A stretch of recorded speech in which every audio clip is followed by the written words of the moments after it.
certain images and certain images inside the characters. They make the progression forward. What are the things that the other person says that cheeses off the other person? And I've also, I think, tried to sort of create a greater banter and argument between the two of them that includes the audience, where it was a little more separate. Now they're going bounce, bounce, bounce, you, bounce, bounce, bounce, you. What do you think about him? He's lousy. What do you think about her? She's evil. And what I think Drew Hayden Taylor's brought to this is that the connections to the water are personal in the end.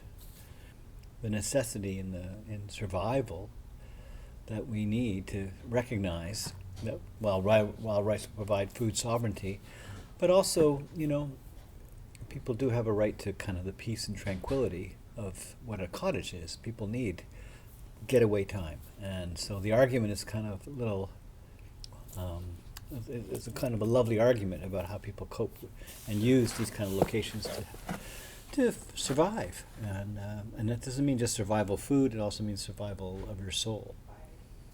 Well, we performed in Curve Lake, where the play was based on James Wheaton, wild rice farmer. Drew is from Curve Lake. So that was our opening performance last year. They came down to see the play because it was about their community when we did it at the Tarragon the first year. And then we performed in Parry Sound community there. We performed in Rama there. And they get the humor on a kind of other level. It's sort of like they get the in jokes. Right. They're in jokes, but people generally get if you're Canadian and read the newspaper. But they get the in jokes.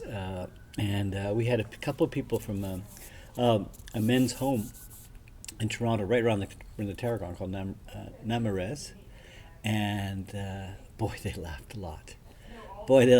And they kind of like booed the cottager in a funny end. And then at the end of the piece, one gentleman said, so why is it called Indians? I was like, well, Drew Hayden Taylor, he wrote the play, he named it, and he's from Curve Lake, so you'll have to ask him. I'm not going to defend that. But I think he got the joke anyways. He thought it's pretty funny, and they liked what they were saying because they get to get a voice.